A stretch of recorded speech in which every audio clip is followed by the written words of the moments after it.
On pourrait passer, on pourrait passer des journées entières à parler de Noël, parce que d'une certaine manière, alors il y a une expression dans l'histoire de la sociologie qui est fait sociologique total. Euh, ce que les sociologues et les anthropologues appellent un fait sociologique total, c'est un fait qui, par exemple, voilà, la fête de Noël, c'est un fait à travers lequel on peut observer absolument toute la société, qui reflète un fait dont la complexité est telle, tel rituel, dont la complexité est telle que pour l'observateur, pour le sociologue, pour l'ethnographe, pour l'ethnologue, étudier ce fait est une manière, est un prisme vers l'ensemble, par exemple des clivages, des lignes de fracture de cette société, mais aussi la manière dont elle se met en scène, etc. Bon. Et c'est une espèce de fait miroir. Bon. Alors, on pourrait se demander d'ailleurs s'il y a des faits sociologiques partiels. C'est une vraie question épistémologique.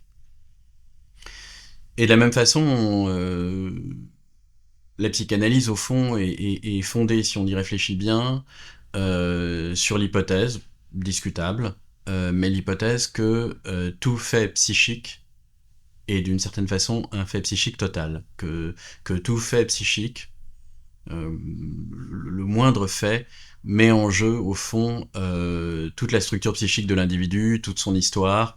Euh, alors évidemment, pas de manière équivalente, avec des paramètres qu'on pourrait considérer à tel moment comme plus ou moins négligeables. En tout cas, il faut évidemment les pondérer. Mais, euh, mais l'idée, c'est que dans le moindre acte, se met en jeu du côté de notre inconscient cognitif un nombre indéfini de significations et de mouvements de l'imaginaire qui portent l'empreinte de tout ce qu'on est. D'où aussi l'idée qu'on ne pourra jamais cartographier ça et que le travail du psy n'est absolument pas de pouvoir faire un lien de cause à effet de type mécanique en disant voilà, vous avez agi comme ça parce que. C'est pas du tout ça qu'on fait. D'où aussi d'ailleurs le problème du terme analyse dans psychanalyse, puisque analyse vient de l'époque où Freud pensait vraiment pouvoir faire fonctionner la psychanalyse comme fonctionne la physique théorique et notamment la thermodynamique. Enfin, il pensait à la mécanique classique et à la thermodynamique, c'est-à-dire de pouvoir se ramener à un ensemble de lois causales bien déterminées, et que toute la diversité et la complexité du réel qu'on observe, il avait l'espoir qu'elle puisse se ramener à une matrice causale, complexe mais quand même beaucoup plus simple, qui permette de servir de guide à l'écoute, pour pouvoir retrouver exactement quel est le schéma causal pour tel individu, et une fois qu'il serait rendu conscient, l'hypothèse que ça lèverait les symptômes. Bon. C'est ce qui s'est dissous, grosso modo, cette fiction et cette illusion s'est dissoute d'elle-même dans la pratique psychanalytique au fil du XXe siècle. Freud lui-même en est progressivement revenu. Digression, pour revenir à Noël. Et pour dire que, au fond, tout ce que je suis en train de dire depuis le départ, c'est juste que Noël, on pourrait en parler pendant 5 siècles. Et que la première vidéo que j'ai faite n'est qu'une toute première approche très partielle de quelques enjeux qui se déroulent à Noël, enfin oui, voilà, qui sont à l'œuvre à Noël. Et aujourd'hui, je voudrais aborder un autre angle, là aussi d'une complexité vertigineuse, qui est ce qui se passe autour des cadeaux. Alors, euh, avant même d'en venir à Noël, parce que les cadeaux de Noël, ça peut être parfois merveilleux. Et il y a bien un côté magique avec ce pied du sapin rempli de magique ou écœurant parfois. Enfin, c'est-à-dire que j'ai vu moi aussi des pieds de sapin là ces dernières années, ou dans une famille où il y avait, je sais pas, 5, 6 enfants, disons entre les cousins euh, comme chaque enfant recevait 10, 12 cadeaux, il y avait tout d'un coup un sapin avec en dessous 60, 70 cadeaux, et quand en plus les adultes s'en offraient entre eux, enfin, il y avait un sapin avec entre 100 et 150 cadeaux. Euh, et tout d'un coup, un vertige. Le vertige de savoir que qu'on est dans une société de surconsommation, qu'on est en train de foutre en l'air la planète à cause de ça, qu'en plus la fonction principale de cette surconsommation est une fonction anxiolytique. C'est-à-dire que la plupart de ces cadeaux ne vont pas vraiment être utilisés, ne vont pas être des objets de jouissance quotidienne. Non, au fond, ils servent surtout à être dans le paquet cadeau et à l'excitation des quelques minutes au moment de l'ouvrir, mais que la plupart vont être très peu utilisés finalement jetés quasi neufs ou rester à prendre la poussière dans un placard avec des chambres d'enfants qui ressemblent à des boutiques de jouets. Euh, et, et, et quand je dis que ça joue principalement un rôle anxiolytique,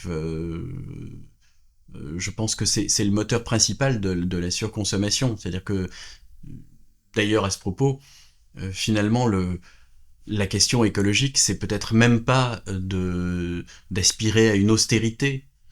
Euh, Pourquoi il y a, ce serait intéressant de voir, c'est pas calculable, je pense, mais de voir ce qui se produirait si vraiment les individus, enfants et adultes, avaient des vies épanouissantes, s'ils commençaient pas leur semaine en disant ah, ça va, bah, comme un lundi, enfin, si les enfants n'allaient pas à reculons à l'école, passer l'essentiel de leur temps à des cours dans lesquels ils s'ennuient, ils se sentent pas très bien, si les adultes qui vont travailler y allaient ravis d'aller effectuer, enfin vivre une expérience passionnante jour après jour, disons si une majorité de la population vivait quelque chose comme ça,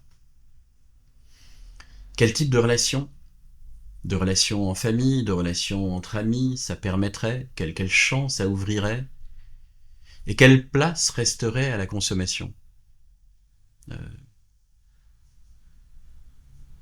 c'est, Est-ce qu'on continuerait à acheter compulsivement des choses qui ne vont nous servir quasiment à rien? J'ai de forts doutes là-dessus. Et, et, et il pourrait rester, on n'est pas forcé d'imaginer pour ça que la société se mette à ressembler à l'Union soviétique des années 50, avec quelques produits standardisés qui n'ont rien, qui n'ont une fonction qu'utilitaire, ce qui est une négation même de ce qu'est l'être humain. Puisque précisément, pour un être humain, un objet n'est jamais seulement réduit à sa fonction pratique. Un objet est toujours aussi une quantité indéfinie de signification qu'on y projette, et c'est par là que cet objet prend consistance pour nous et qu'il devient objet de désir. Donc, je ne parle pas de ça. Euh, mais on n'est pas forcé de choisir entre la société moderne de l'ultra-consommation et une espèce d'idéal complètement mortifère d'une humanité débarrassée de tout ce qui la rend humaine, c'est-à-dire de l'ensemble des projections irrationnelles que nous faisons et que nous faisons dans toutes les sociétés. Euh, j'ai déjà pris cet exemple, mais un Indien d'Amazonie qui taille une sarbacane pour chasser, il n'est jamais seulement en train de tailler une sarbacane. Cette sarbacane est un objet sacré, les gestes qu'il va faire, la manière dont il va la tailler, les outils avec lesquels il va la tailler, les incantations, tout ça est pris dans une trame narrative extrêmement riche. Et ces porteurs, la sarbacane est un symbole. Elle n'est pas simplement une sarbacane. Et au fond, tous les objets que nous avons en face de nous tendent à devenir des symboles parce que nous les saturons de sens. Donc, poser la question écologique en termes de retour, comme si c'était possible, à un rapport rationnel aux choses, où on ne mangerait que pour se nourrir, où on ne s'habillerait que pour ne pas avoir froid, c'est un non-sens. Mais si, euh, pour ne pas tomber dans ce non-sens, on se retrouve à cautionner le rôle de la consommation dans notre société, qui est un rôle, encore une fois, pour moi, principalement compulsif, et qui a principalement pour vocation non pas de permettre des jouissances et des explorations extraordinaires, qui a principalement pour rôle de ce que je résumais sous le terme anxiolytique, en effet de nous désangoisser momentanément. Il y a quelque chose d'un gavage, il y a quelque chose du phénomène de boulimie qui est à l'œuvre dans ce rapport-là à la consommation, et en tant que tel, en effet, c'est pathologique. C'est pathologique, mais c'est une pathologie qui concerne toute la société. Je pense que beaucoup d'entre vous l'ont senti d'ailleurs, c'est-à-dire ont senti à quel point, quand ils sont dans un moment de leur existence qui les comble, notamment sur un plan affectif, parce que leur vie amoureuse ou parce que leur relation à leurs enfants, à leurs amis, etc., est à un moment où ils touchent quelque chose d'essentiel.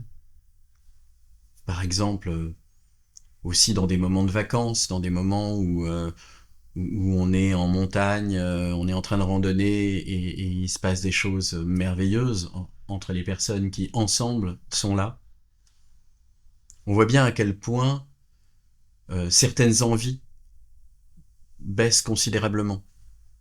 À quel point on s'en fiche de savoir si le smartphone avec lequel on est en train de regarder le chemin, c'est le dernier cri ou pas, s'il a pile la bonne couleur, on s'en fiche un peu de savoir si les vêtements qu'on porte sont comme ceci ou comme cela.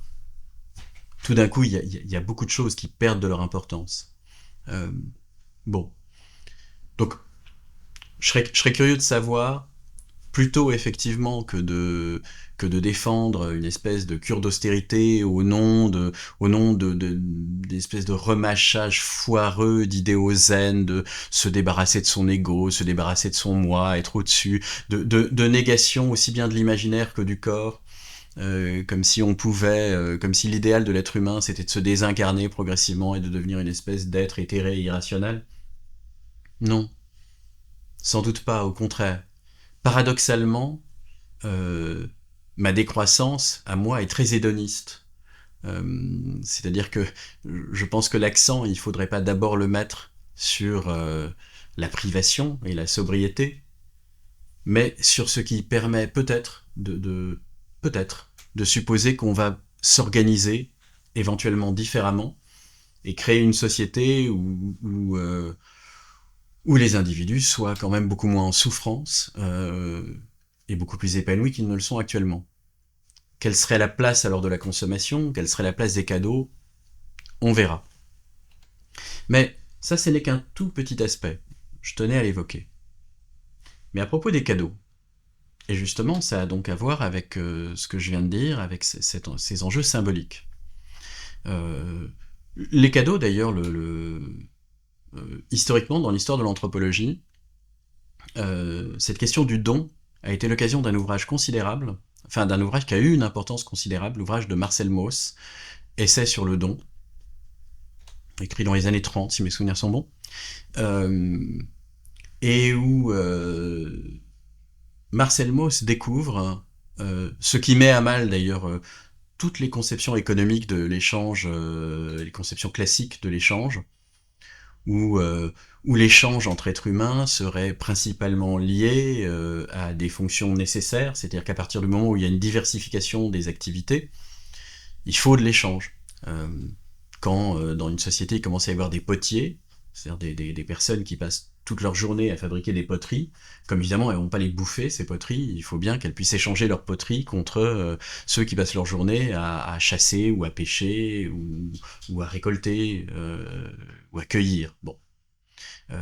Et il y a une vision, mais qui continue à avoir cours, y compris chez les économistes les plus candides, mais enfin, et qui a cours pour le coup dans la vision courante des choses, selon laquelle tout le progrès de la civilisation serait un progrès des modalités de l'échange, où on serait passé progressivement du troc à l'équivalent universel, ensuite à la monnaie. L'avantage de la monnaie métal, c'est qu'elle peut se peser et que une livre d'or vaut toujours une livre d'or et c'est divisible. Alors qu'un mouton n'équivaut pas toujours à un mouton, ça dépend de son âge, de sa forme, de sa santé. Quand l'équivalent universel, ce sont des têtes de bétail, non seulement chaque tête de bétail n'équivaut pas tout à fait à la tête de bétail suivante, et en outre, les têtes de bétail sont pas facilement divisibles, parce que deux moitiés de moutons n'équivalent pas tout à fait à un mouton, elles n'ont pas exactement les mêmes propriétés, elles ont plus de mal à se reproduire, par exemple. Bon.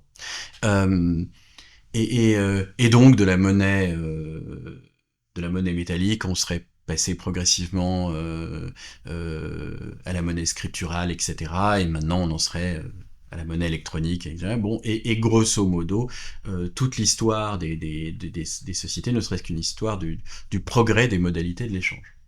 Puis Marcel Mauss, dans les années donc 30, 40 peut-être, faudrait vérifier, euh, en travaillant sur les modalités d'échange dans un certain nombre de sociétés, alors certaines sociétés amérindiennes d'Amérique du Nord, mais pas que, euh, il observe plusieurs phénomènes qui ne sont pas compréhensibles dans les termes économiques classiques, puisqu'il observe des phénomènes dans lesquels la valeur économique de l'échange est absolument nulle. Soit qu'on échange des biens identiques pour des biens identiques, enfin, il y a l'exemple très classique de la Kula, c'est un archipel d'îles plus ou moins circulaire, et dans cet archipel vivent des tribus, une par île, qui échangent des colliers de coquillages contre des bracelets de coquillages. Et de manière rituelle, à date fixe, chaque tribu échange avec la tribu voisine. Et les colliers vont dans un sens, je sais plus, il y a dans le sens des aiguilles d'une montre, disons, pendant que les bracelets vont dans l'autre sens. Ce qui fait que le même individu va échanger un bracelet de coquillage contre un collier de coquillage, et que ce collier, il va le rééchanger quelques semaines plus tard contre un bracelet de coquillage, qui sera échangé contre un collier de coquillage, etc., etc. Donc, ce sont les mêmes objets qui tournent, certains dans un sens, d'autres dans l'autre. On voit bien que, économiquement, c'est un jeu à somme nulle. Il ne semble y avoir aucun intérêt. Or, ce rituel, la kula, c'est l'échange le plus fondamental. C'est pas un échange périphérique, c'est l'échange qui organise massivement l'espace social de ces tribus.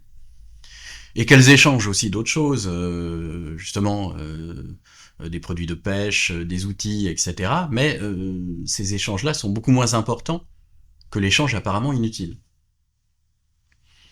Euh, il y a quelque chose de cela dans certaines modalités contemporaines des cadeaux de Noël.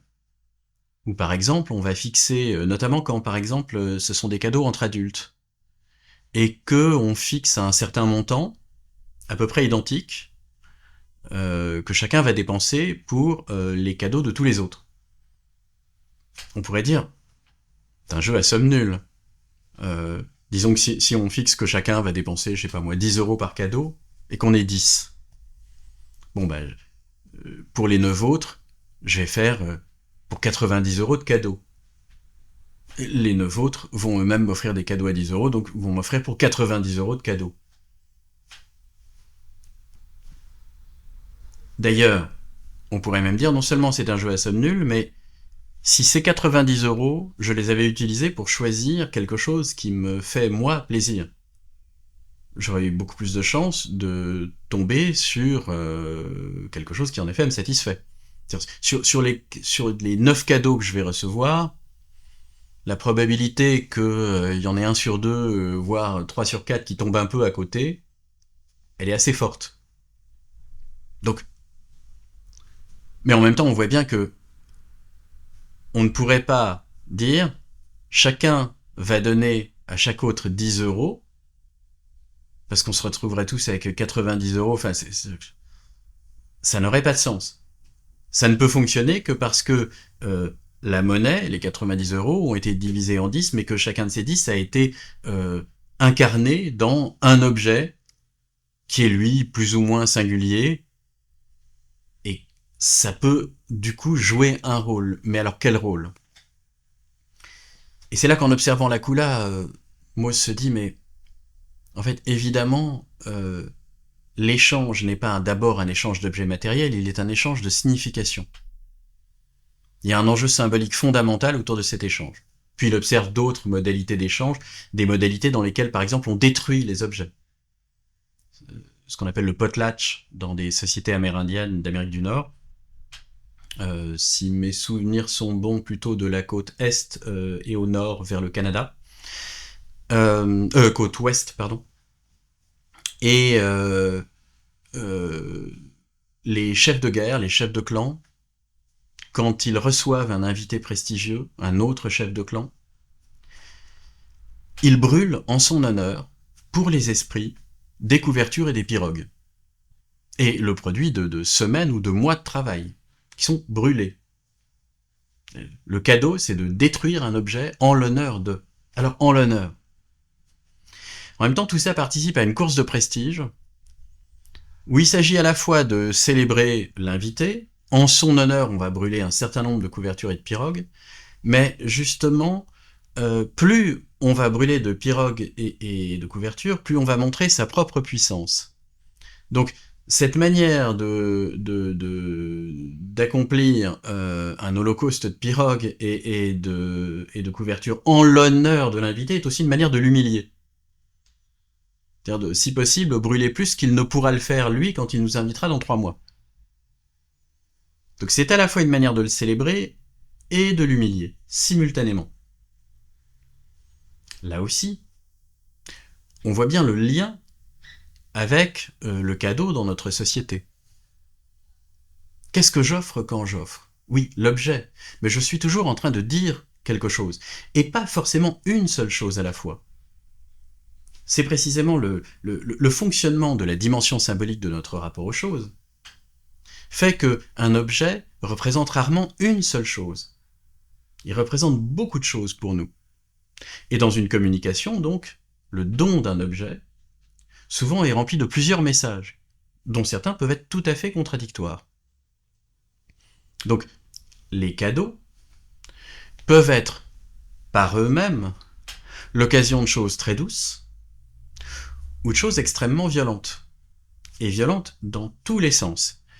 C'est là que je rejoins la précédente vidéo, sur le fait que les enjeux de violence qui existent au sein de la famille vont aussi se refléter, mais pas simplement se refléter, ils vont agir par le biais des cadeaux. Pour donner des exemples de ça, il y a 1000 manières par un cadeau de définir la relation que j'établis avec la personne à qui j'offre. Et de la définir, ça peut être une proposition, une invitation très respectueuse, une manière de dire à l'autre, voilà, en tout cas, voilà ce que j'éprouve vis-à-vis de toi, peut-être ça va te plaire, j'espère, mais c'est ça que j'ai envie de te dire, mais tu es libre de le refuser, bien sûr. Et à l'autre bout du spectre, il y a ce cadeau qui dit à l'autre, voilà ce que tu es.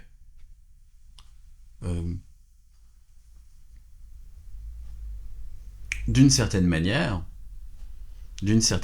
dans la bague de fiançailles, de mariage, dans la bague, puisque offerte à une femme par un homme, il y a quelque chose qui peut être un geste très amoureux, mais oui, qui ne peut pas ne pas faire résonner aussi une dimension symbolique très grande de marque de possession. Pas forcément en elle-même problématique, mais ça existe. Et pour voir à quel endroit ça peut devenir problématique, imaginez la situation suivante, un homme et une femme qui se sont rencontrés il n'y a pas très longtemps, qui se demandent de part et d'autre ce que va être cette relation, mais mettons que la femme hésite, cet homme lui plaît bien, mais elle n'est pas sûre de... Si, au 4e rendez-vous, l'homme arrive avec une bague en diamant d'une valeur monétaire considérable, et qu'il la lui offre, le geste, il est terrible. Alors, exceptionnellement, on peut imaginer un contexte ou des conditions dans lesquelles il ne serait pas terrible et atroce. Mais enfin, c'est très facile d'imaginer tous les contextes où en fait ça ressemblerait à de l'achat.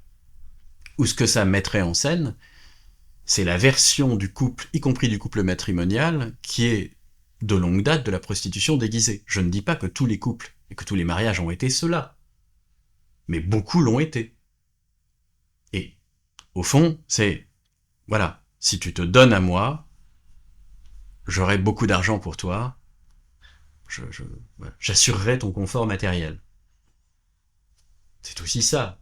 Et on imagine facilement la réaction non seulement de gêne, éventuellement de dégoût, et éventuellement très hostile que pourrait ressentir la femme qui reçoit ce cadeau-là, s'il ne correspond pas du tout à l'état de la relation, c'est-à-dire à quelque chose qui ferait que ça rend possible qu'un cadeau comme celui-là n'ait pas cette signification atroce. Bon. Alors, là, je me suis éloigné des cadeaux de Noël, mais on voit bien comme dans les cadeaux de Noël, il peut y avoir ça de 1000 façons. On retrouve aussi... et quand on essaie de traduire ces significations dans des phrases, dans des énoncés, ces énoncés eux-mêmes se déplient et se diffractent. À la façon dont Lacan parlait de la manière dont le discours se renverse. C'est-à-dire, si je fais un cadeau à mon enfant, mettons que je fasse un cadeau, alors plaçons-nous en plus dans une situation un peu où l'imaginaire patriarcal peut facilement être à l'œuvre, je fais un cadeau à mon fils. Qu'est-ce que je suis en train de lui dire? Même dans la manière de lui dire « tu es mon fils », que suis-je en train de lui dire? Je peux être en train de lui dire « je t'aime, tu es mon fils, avant d'être mon fils d'ailleurs tu es mon enfant, et je t'adore, et je trouve génial d'être ton père et de te voir grandir, et j'aimerais te remercier d'exister, d'être qui tu es. Et donc j'ai cherché ce qui pourrait te faire plaisir, et, et voilà, j'ai trouvé ça. J'espère que ça va fonctionner. » C'est pas tout à fait la même chose, et je n'établis pas j'y mets pas d'enjeux moraux. Et c'est pas tout à fait la même chose que je t'aime, et parce que je t'aime, je voudrais te transmettre quelque chose qui est très important pour moi, qui est très précieux pour moi, et, et, et là encore, ça peut être cette chose qui est très précieuse pour moi. Je trouverais génial que tu puisses en bénéficier toi aussi, si tu en as envie, si ça te correspond. Peut-être tes choix et ta vie t'emmèneront tout à fait ailleurs, mais en tout cas je te l'aurais proposé. Ce n'est pas la même chose que c'est très précieux pour moi, et donc je ne peux pas concevoir que toi, tu n'incarnes pas ça, que tu ne partages pas ça. Et là encore, soit que tu ne partages, je ne peux pas concevoir que tu ne le partages pas, parce que je ne peux pas concevoir que nous ne partagions pas là quelque chose, que nous n'ayons pas ce terrain de jeu commun. C'est pas la même chose que je ne peux pas concevoir que dans le miroir que tu vas être pour moi dans ta relation au monde, tu ne sois pas aussi porteur de ça, pour faire ma fierté. C'est très différent. Et il y a encore plein d'autres possibilités. Voilà mon fils, je t'offre ça pour bien te signifier que je suis ton père. C'est-à-dire que le sens, parce que quand je prononce la phrase « tu es mon fils », je suis toujours aussi en train de prononcer la phrase « je suis ton père ». Et on voit très bien tous les endroits qui peuvent être très jolis, mais tous les endroits qui peuvent être terribles. C'est-à-dire, par exemple, en cas de conflit entre les parents, ce cadeau du père, l'endroit où je suis ton père, ça peut être l'endroit où le bon parent, celui qui te comprend, ou en tout cas, celui que tu dois écouter, c'est moi. Regarde. Et j'offre le cadeau. Ou imaginons dans une famille recomposée, voilà, il y a le cadeau qui va être offert par la mère et le beau-père, Et le cadeau du père, il faut qu'il soit meilleur. Parce que, voilà, c'est moi ton père. C'est moi qui t'offre le bon cadeau. Et où l'enfant, là, est pris dans un conflit qu'il dépasse. Et c'est pas évident de tomber dans ces conflits-là. Enfin, je suis pas là en train de faire de la morale, en train de dire « Ah, il y a des mauvais parents ». Bien sûr que, les séparations, est-ce qu'elles entraînent d'espaces complexes. Mais parce que, ben voilà, la mère peut avoir une très belle relation avec un autre homme, qui lui-même va développer une relation avec les enfants, et qui sera pas leur père, mais qui sera pas leur père, enfin, qui sera dans une fonction sociale. Beau-père, oui, qui sera dans une fonction sociale de père. C'est pas simple de créer là quelque chose d'harmonieux, qui ne vienne pas agiter en chacun des angoisses terribles du côté de l'abandon. Parce que nos angoisses d'abandon qui se sont construites quand on était enfant, bien sûr qu'on les rejoue avec nos enfants. Surtout qu'ils vont nous abandonner. Ils vont grandir. Ils vont nous laisser derrière eux. Mais c'est un enjeu infiniment tragique pour nous. C'est pas si simple. Et ça peut s'incarner de mille manières. Et ça peut s'incarner par des enjeux de violence terribles, dont le cadeau peut être aussi le miroir. Et il y a encore plein d'autres possibilités pour que chaque cadeau pris isolément soit porteur d'une signification qui est pas du tout anodine et pas sans enjeu de violence. Et dans ces Noëls contemporains, où justement, d'ailleurs, c'est intéressant, on essaye de ne pas simplement célébrer les enfants, où très souvent, les adultes entre eux s'offrent des cadeaux. Alors là encore, parfois de manière symétrique, parfois de manière dissymétrique. Parfois, c'est quand même la génération précédente, c'est-à-dire la génération des grands-parents, continue d'offrir des cadeaux à leurs enfants. Mais justement, toute la question, c'est est-ce que ces enfants qui eux-mêmes ont des enfants, et qui ont du coup la trentaine, est-ce qu'ils vont offrir des cadeaux à leurs parents? Et si oui, comment? Et qu'est-ce qui se passe à cet endroit-là? À quoi ressemble le cadeau? Qu'est-ce qu'il raconte? Les cadeaux aux gendres, aux belles-filles, euh, toutes les tensions qui se cristallisent dans l'objet qui est offert. Et qui peuvent se cristalliser de mille manières. Bon. Mais par-delà ça, c'est-à-dire par-delà le fait que les cadeaux peuvent être le miroir de mille enjeux de violence, et par-delà la question de la surconsommation par laquelle j'ai commencé cette vidéo, il y a encore un autre enjeu, et qui lui est très contemporain, et qui a à voir avec l'effondrement de l'institution familiale. Et justement là, c'est intéressant parce qu'il y a toute une tradition psychanalytique assez réactionnaire et portée par un certain nombre de gens, enfin, j'ai pas envie de citer des noms, qui utilisait la psychanalyse pour parler de la chute du père, du fait que voilà, les hommes sont plus des vrais hommes, ils sont plus vraiment capables d'être pères, de poser l'autorité. Et comme les pères ne sont plus capables de tenir leur rôle, ce serait toute la structure symbolique de la société qui est en train de s'effondrer, et avec le symbolique, la loi, et donc on serait dans le chaos.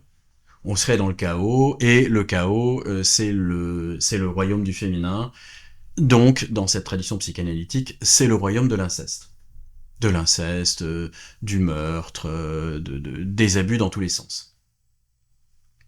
Parce que, encore une fois, je l'ai déjà évoqué, mais à chaque fois que j'y reviens, ça continue à me sidérer. Finalement, ce que la psychanalyse, mais il n'y a pas que la psychanalyse qui a fait ça. Oui, la psychanalyse a été extrêmement patriarcale, au fond, dans sa théorisation de la psyché, mais comme absolument toutes les sciences de la psyché. Elle porte les stigmates du contexte social dans lequel elle est née. Mais enfin, une fois qu'on a dit ça, ça vaut le coup de désosser vraiment... bon. Parce qu'au fond, la psychanalyse a permis de reprendre ce vieux mythe selon lequel les femmes sont une menace pour l'ordre du monde. Mythe qu'on retrouve dans énormément de cultures. Les femmes sont porteuses du chaos, et c'est bien pour ça qu'il faut les contenir. Et on voit bien où ça se loge. Ça se loge dans en effet une certaine modalité d'édification du symbolique.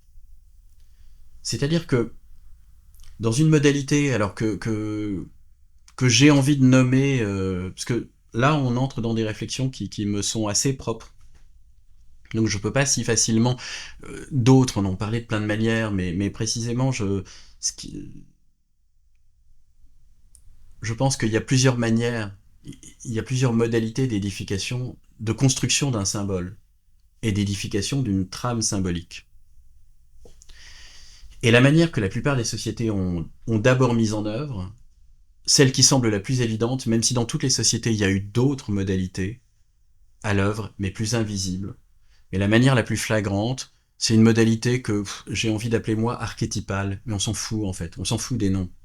Mais disons que ça correspond exactement à ce que j'ai interrogé dès que j'ai commencé à m'intéresser à la question de la douance. C'est-à-dire, cette question, je l'ai prise d'abord sous l'angle des récits. Des récits ininterrogeables, c'est-à-dire de la mise en récit du monde, qui avait vocation à être ininterrogeable, inquestionnable par les individus. Bon. Puis ensuite, je me suis intéressé, donc au fond, le mode d'autorité que j'ai appelé dans mon premier bouquin le mode d'autorité abrahamique. C'est-à-dire ce qui fait d'Abraham l'être le plus saint de sa communauté, c'est qu'au moment où l'ange lui transmet l'ordre de Dieu de sacrifier son premier-né, alors même que cet ordre n'est justifié par rien de rationnel, en tout cas rien que Abraham puisse appréhender par sa raison. Il est l'être le plus saint, donc le plus pieux, donc c'est pas une punition individuelle pour des péchés qu'il aurait commis. C'est son premier-né, voilà. Donc, alors même qu'il ne comprend pas, il se soumet à l'ordre. Parce qu'il sait que c'est un ordre qui vient de Dieu, et il a un rapport à son Dieu tel qu'il le suit aveuglément. Qu'il le suit, en tout cas, pas par le biais des lumières de la raison. Il le suit éventuellement parce qu'il sent la présence en lui si fortement, et qu'il y a un lien. Est-ce que c'est un lien d'amour? Pour les chrétiens, oui. Dans le judaïsme ou dans l'islam, c'est plus complexe. Enfin, c'est encore tout autre chose. Bon, enfin, en tout cas, il y a un lien tel, une confiance, en tout cas, une foi, à tout le moins, même si foi, ça veut sans doute dire pas mal de choses différentes. Mais donc, il y a une foi telle que ça n'a pas de sens pour lui de questionner ce commandement. Donc, il le suit. Ce qui m'a intéressé dans mon premier bouquin quand j'ai parlé d'Abraham, c'est pas la figure d'Abraham lui-même. Suivant la position de croyance qu'on peut avoir, je veux bien admettre, mettons, à titre personnel, je suis athée, mais... Enfin... La formule qui me vient ces derniers temps, et je la pense beaucoup plus honnête, c'est-à-dire... Parce que dire je suis athée, c'est dire je n'ai qu'une position de croyance. Plus ça va, plus ça me semble évident que dans la drôle de trame narrative qui nous constitue, en fait, on est multiples. Il y a des parts, je vois bien qu'il y a des parts de mon imaginaire qui sont au fond très mystiques, à bien des égards. Donc, dire je suis athée, pour moi, c'est plutôt affirmer quelque chose qui a un enjeu politique au sens philosophique du terme. Je ne sais pas très bien ce que je dis en disant je suis athée. Et je continue à découvrir. Et si j'ai eu encore 5 siècles et que j'étais encore analyste pendant 5 siècles, je continuerai sans doute à découvrir. Peut-être d'ailleurs que ça aurait changé entre-temps, et je vois bien même que ça change au fil du temps. Je crois que la moins mauvaise formulation aujourd'hui serait de dire « je crois que je suis athée ». Mais qui n'est pas une manière de dire « je suis agnostique ». C'est pas la même chose. Bon. Donc, reposons que Mettons, voilà, en raccourci, je suis athée. Bon. Mais même si j'étais croyant chrétien par exemple, la question qui m'intéresse, c'est pas tant la figure d'Abraham lui-même. Lui, il a la foi, il obéit à Dieu, et parce qu'il a une foi très forte, il sent la présence de Dieu. Ok. Mais si Abraham est une figure aussi centrale dans les trois religions du livre, si cette anecdote, si cet épisode d'Abraham a été répété à des générations d'enfants, c'était pour inscrire dans les individus une modalité d'obéissance.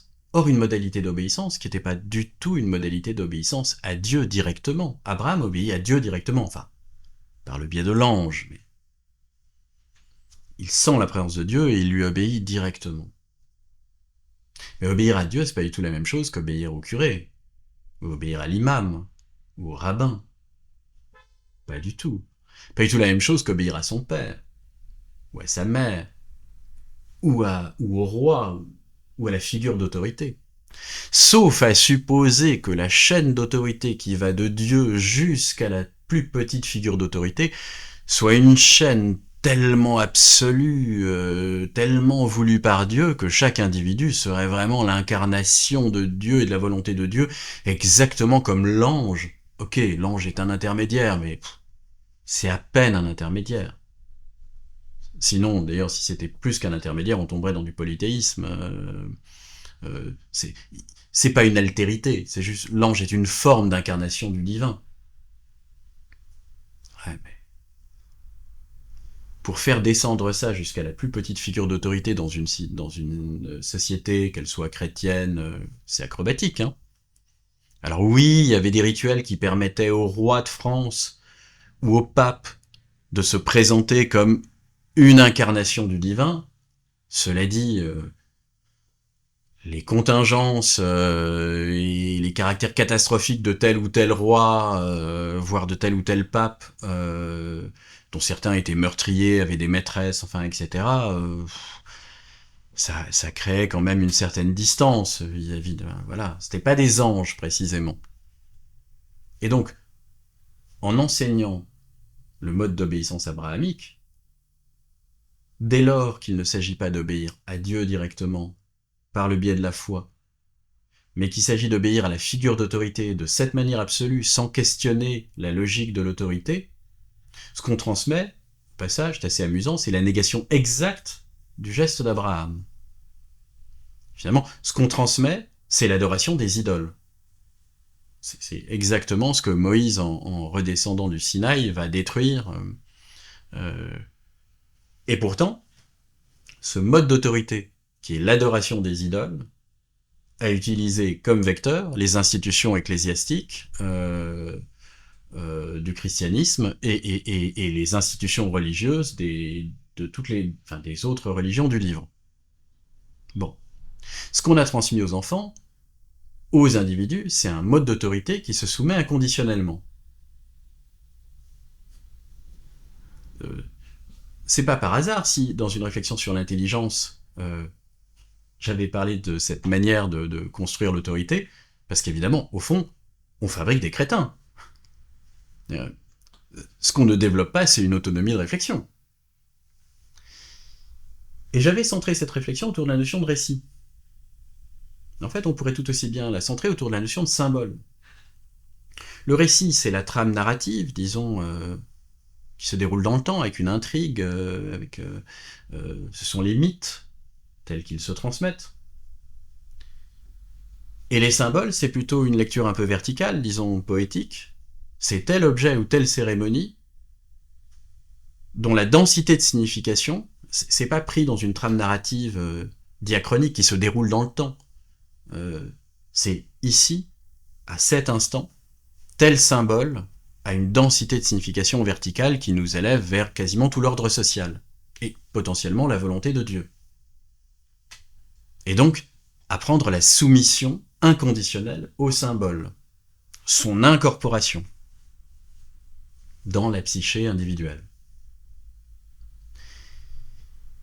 Cette modalité-là d'édification du symbolique, elle passe notamment par des rituels douloureux, dans toutes les sociétés.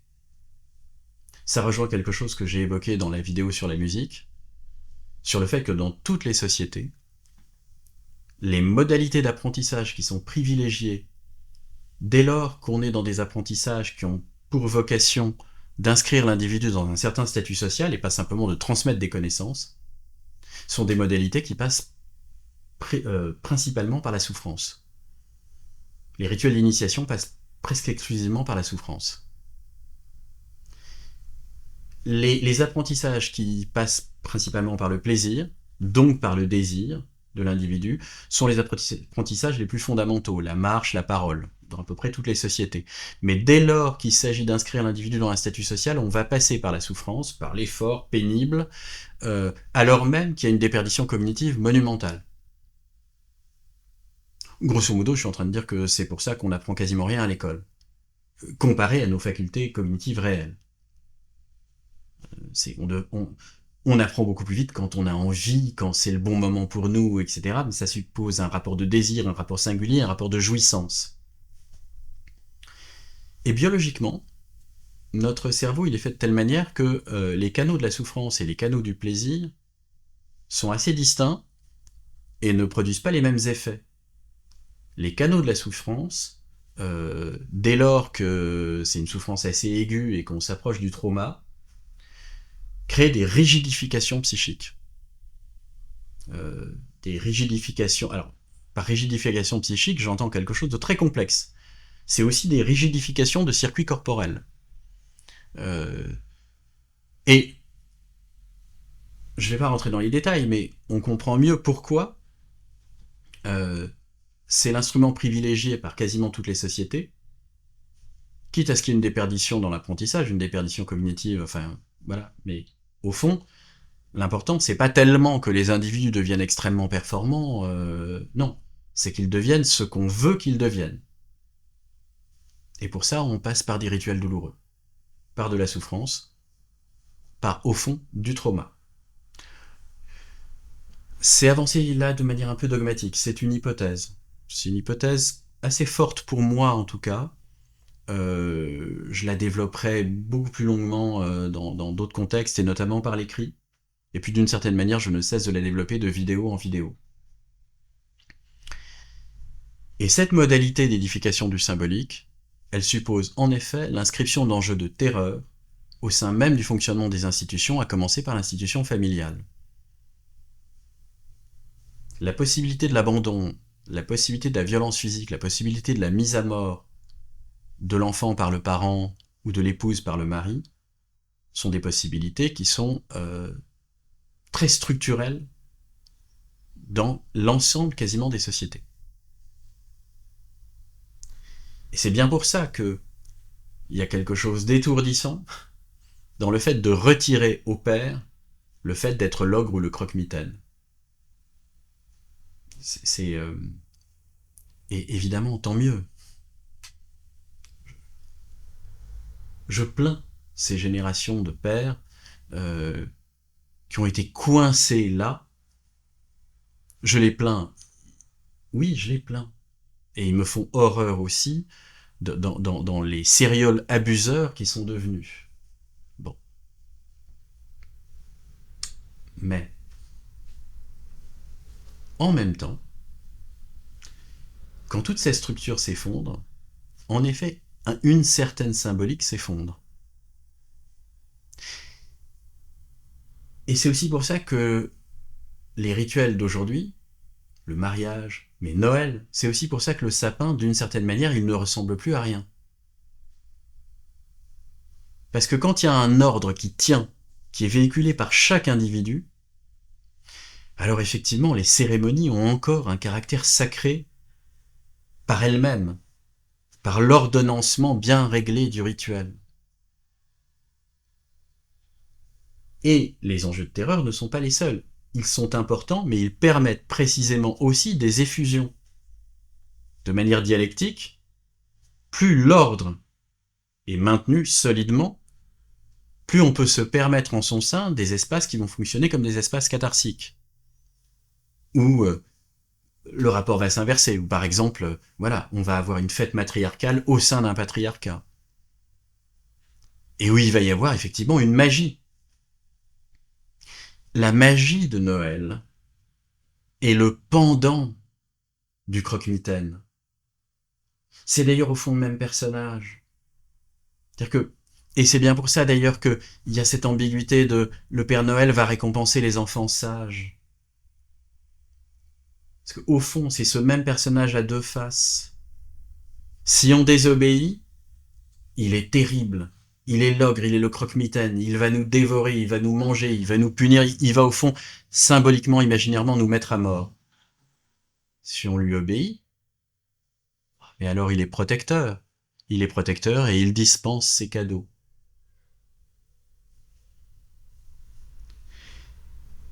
Et évidemment que si toute la société est structurée autour de cette ambivalence, alors le moment où ah bah il est protecteur, bah, c'est merveilleux.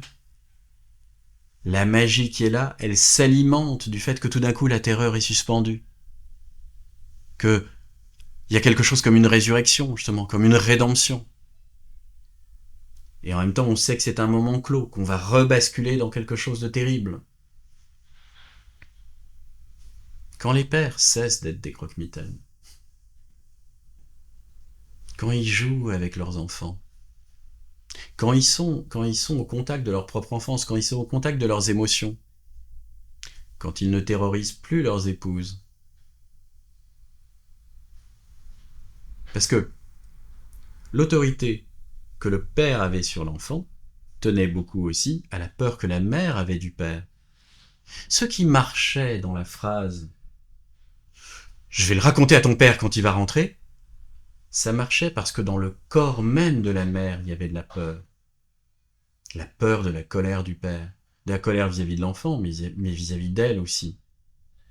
Et l'enfant, devant la peur de sa mère, effectivement, c'est la peur de sa mère qui était terrifiante. C'était pas seulement la peur du père. Heureusement qu'on n'est massivement plus dans cet espace.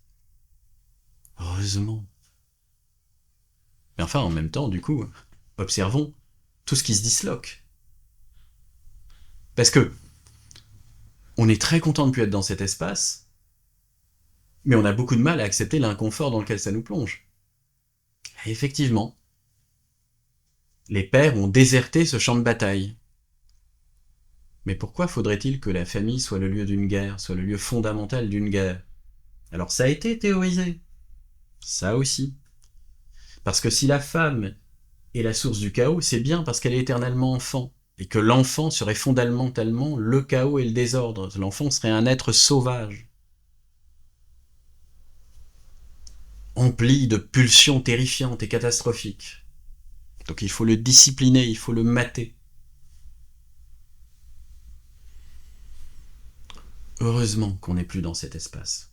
Mais oui, en effet, les pères ont abandonné le champ de bataille, et comme malheureusement ils sont quand même fréquemment absents pendant la journée et qu'ils continuent à déléguer aux mères tout un tas de tâches, la mère se retrouve dans un tête-à-tête avec l'enfant où elle ne peut même plus utiliser le père comme tiers, ce tiers qui est la loi, ce tiers terrifiant, et donc elle doit se démerder comme elle peut. Oui, il y a là un effondrement magistral. Magistral, il y a l'effondrement du maître.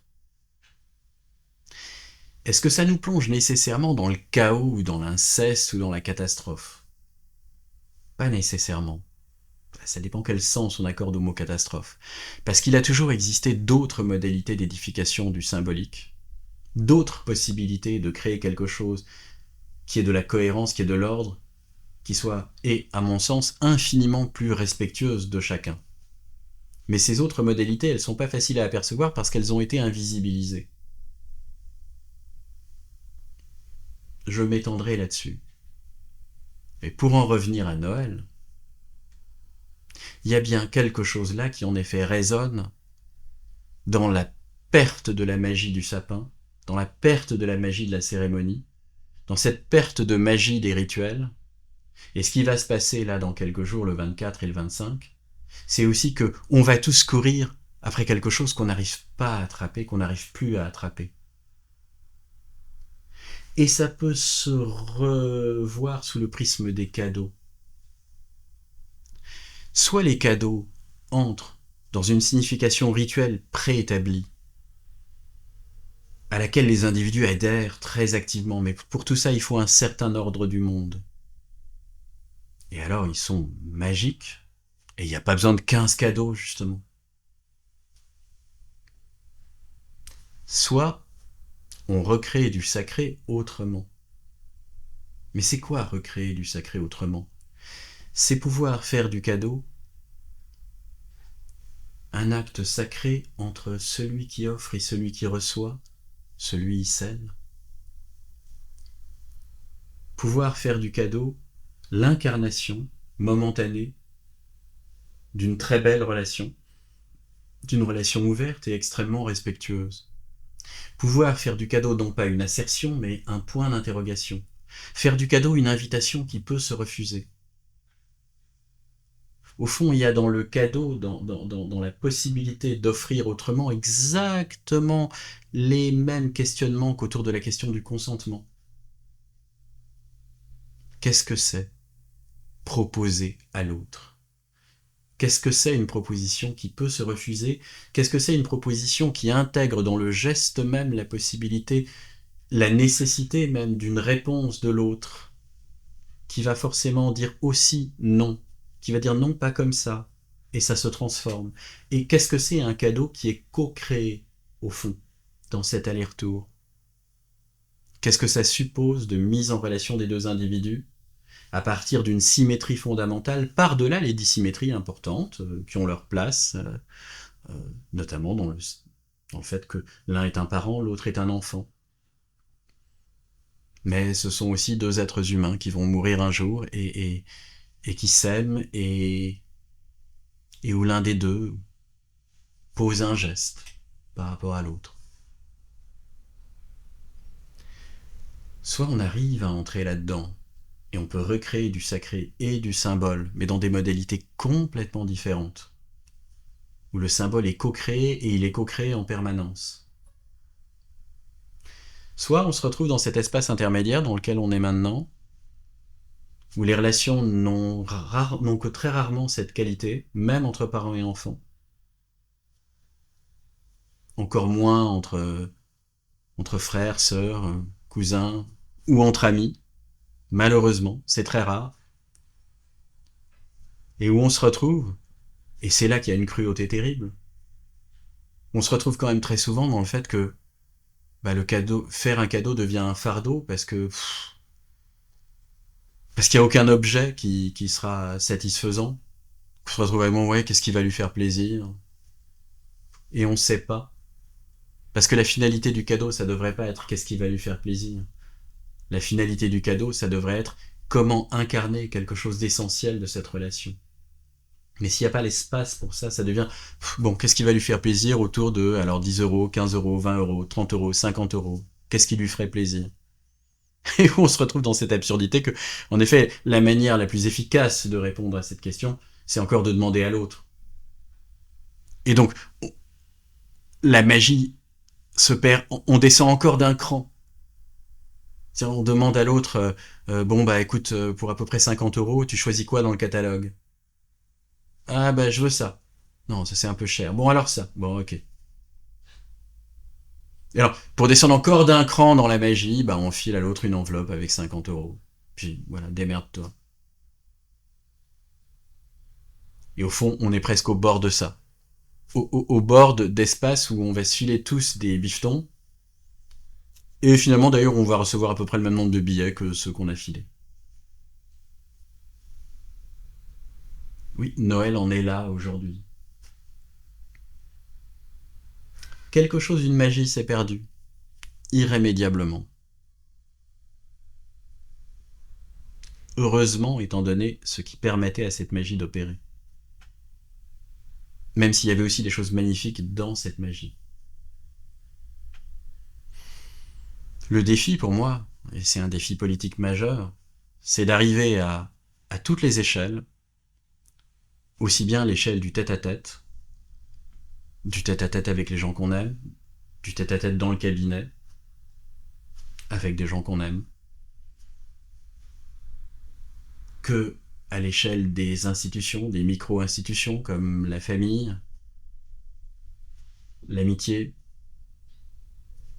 mais à d'autres échelles, d'apprendre aussi à œuvrer ensemble, à faire ensemble, à faire groupe ensemble, peut-être à faire société ensemble, d'une autre manière, sans une loi absolue qui s'impose à nous dans son caractère inquestionnable, par le biais de récits et de symboles qui s'impriment en nous par des expériences traumatiques. Je continue à penser que c'est possible. Peut-être un jour... Et d'ailleurs, il y a, il y a aussi des Noëls qui sont beaux. Je pense que les Noëls qui sont très beaux, ce sont ceux où, qu'à un cas, les personnes qui sont là arrivent à peu près à créer ce dont je suis en train de parler. Heureusement que ça existe déjà. Sinon, on ne pourrait pas en rêver. Bon bah, joyeux Noël.